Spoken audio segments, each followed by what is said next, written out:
Imagine a completely invisible, high-stakes war room. You've got billionaires, exiled executives, and financial titans all sitting around plotting the ultimate corporate coup. They are gearing up to launch an unprecedented financial weapon right at the heart of one of the most beloved, seemingly untouchable global empires in history. On the outside, this corporate fortress looks totally invincible, but on the inside, it is quietly bleeding. The attackers have one ruthless goal: tear down the gates, seize control of the boardroom, and completely rewrite the company's financial destiny. And the defenders? They're scrambling. They are fighting a multi-front war where a single miscalculation means losing their entire legacy. So what happens when unimaginable wealth meets an immovable corporate giant? Let's dive right into this explainer and unravel one of the most high-stakes, nail-biting financial battles in recent history: the Disney versus Peltz Proxy Fight. Just wrap your head around that for a second. Imagine launching a $3 billion financial weapon just to seize control of the most magical kingdom on Earth. It sparked a boardroom war where the outcome was literally a total mystery up until the last possible second. You see, in the world of high finance, $3 billion isn't just money, it's leverage. It is pure power.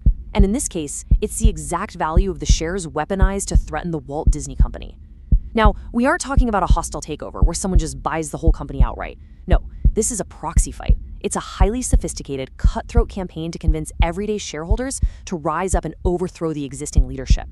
But to understand how a global titan like Disney ended up in the crosshairs of such a massive financial assault, we gotta rewind the clock and look at the hidden fractures within the company itself.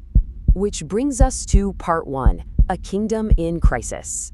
So before any battle cries were heard or proxy armies were gathered, these perfectly normal yet deeply troubling financial cracks were silently forming in Disney's foundation. To the average consumer, Disney was still this unstoppable powerhouse of theme parks and blockbuster movies, but to the cold, calculating eyes of Wall Street, the kingdom was in absolute crisis.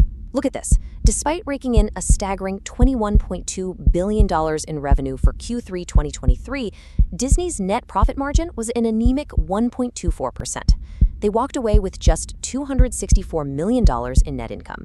Meanwhile, their biggest streaming rival, Netflix, was cruising at a near 20% profit margin. Investors were looking at Disney's massive $162 billion spending spree over the years, only to realize earnings per share had actually been cut in half since 2018. Disney Plus and Hulu were just bleeding cash, forcing the company to hike subscription prices twice in a single year just to cover those massive losses. And beyond those sinking margins, the company was suffering from some serious succession whiplash. Disney stock had actually underperformed the S&P 500 index over a 10-year period. So in a desperate bid to stabilize the ship, the board did something drastic. They pulled retired CEO Bob Iger back into the driver's seat in 2022 after abruptly firing his successor, Bob Chapek. This kind of unprecedented reversal highlighted a severe failure in corporate succession planning. And you know what happens next. The market smelled blood in the water. Disney was vulnerable, the stock was lagging, and its leadership just looked chaotic. Moving right along into part 2, the Activist and the Exile. Now, what's really fascinating about this next phase is how these exact vulnerabilities attracted two incredibly powerful men, guys with deep pockets and a very specific financial agenda. This wasn't some random market correction. This was a calculated siege. Enter Nelson Peltz. He's a billionaire activist investor heading Trian Fund Management. Now, if you're not familiar, an activist investor doesn't just buy stock and casually hope it goes up. They buy a massive stake to force aggressive structural changes from the inside. Peltz looked at Disney's weak stock, their poor streaming profitability, and that botched succession planning, and he saw an open invitation. He demanded board seats, and his financial thesis was incredibly aggressive. He wanted to force Disney to hit Netflix-like margins of 15 to 20% by 2027. He basically claimed the board lacked the discipline to manage costs and that they were way too closely tied to CEO Bob Iger to offer any actual oversight. But wow, the plot thickens dramatically when a guy named Ike Perlmutter enters the chat. Perlmutter was the former head of Marvel, the guy who famously sold the comic empire to Disney back in 2009. Well, behind the scenes, relations had gone completely south. In March 2023, Perlmutter was unceremoniously laid off by Bob Iger during a corporate restructuring. But he didn't just quietly walk away. He held onto a massive mountain of about 25 million Disney shares. And in this sudden wild maneuver of sheer corporate revenge, Perlmutter handed the voting rights for his entire massive stake directly to Nelson Peltz. That single move armed Trian with a $3 billion threat. That stake represented 78% of the total shares Peltz was using to wage this entire war. That perfectly sets the stage for Part 3, gathering the proxy armies. As the April 2024 annual meeting approached, this corporate battlefield split into heavily armed factions, each one desperately vying for the votes of everyday shareholders. The suspense was literally palpable. We're not talking about a quiet boardroom debate anymore.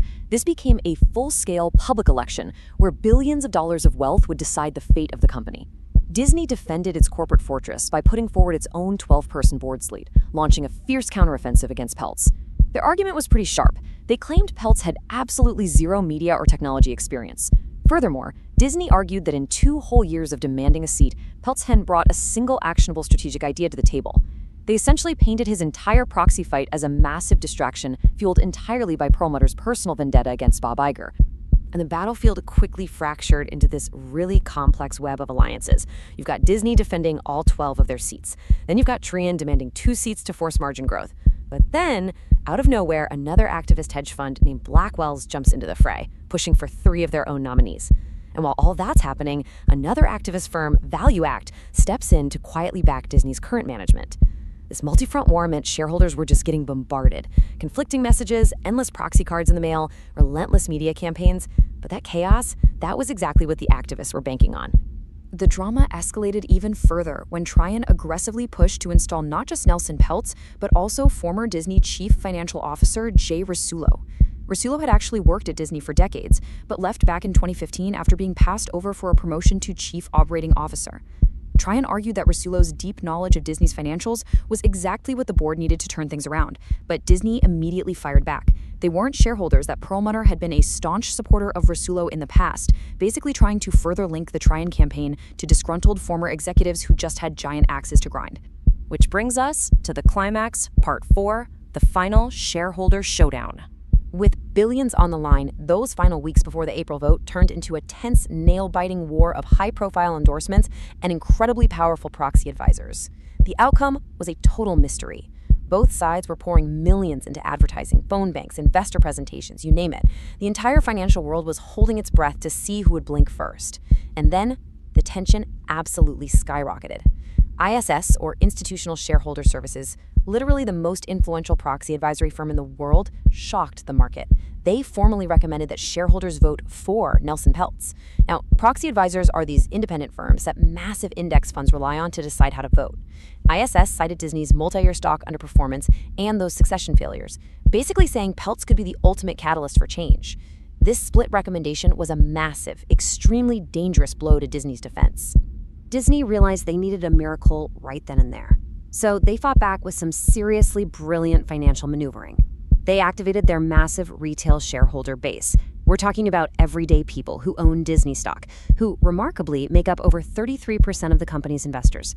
A volume of retail investors like that is a huge anomaly for a company of this size, and it became Disney's ultimate trump card. They leveraged a massive public endorsement from George Lucas, who owned 37 million shares himself. Disney even went as far as producing custom, character-led instructional videos to push the all-important white proxy card. Because in a proxy fight, the color of the card you sign dictates which slate you're voting for. Disney's message was plastered everywhere. Vote white and completely ignore the blue and green cards from the activists. All of this built into a truly terrifying mathematical reality for Disney. Under what's called a plurality voting standard, using a universal proxy card, the top 12 vote-getters win, period. This meant activist funds could urge shareholders to use an undervote strategy, telling them, hey, vote for the activist nominees, but actively withhold your votes from Disney's nominees. Under this math, every single withheld vote was a potential disaster for Disney because it lowered the threshold Peltz needed to sneak his way onto the board. The margin for error here was absolutely zero. And that leads us to the conclusion, Part 5, Aftermath of the Magic. On April 3, 2024, the proxy war finally reached its climax. The billions of dollars were tallied, the votes were finally counted, and the mystery of who would control the future of the Walt Disney Company was definitively resolved. In a super dramatic and sweeping conclusion, Disney's full slate of 12 directors was elected by a substantial margin. They actually did it. Disney successfully repelled the multi-billion-dollar siege from both Trian and Blackwell's. But how did they actually survive? Well, that retail defense we talked about worked flawlessly. roughly 75% of Disney's retail shareholders backed management. Plus, massive index funds like BlackRock and Vanguard, who hold over 12% of the company combined, completely ignored the ISS recommendation and threw their massive weight behind Bob Iger and the Disney board. The fortress held. But the financial aftermath of all this was swift and absolute. Nelson Peltz and Jay Rasulo were locked out of the boardroom, and in the months following the defeat, Ike Perlmutter, the exiled Marvel executive, completely capitulated. He liquidated his entire 25.6 million share stake, entirely severing his financial ties to the company. But listen, the activist did leave a permanent mark. To appease angry shareholders and preempt this exact kind of attack from happening again, Disney was forced to execute a brutal $7.5 billion cost reduction strategy, slashing 7,000 jobs and completely restructuring their streaming model. So the activists may have lost the battle, but they arguably forced Disney to completely change its financial trajectory. Disney survived the battle, but this explainer proves a pretty terrifying reality for global markets.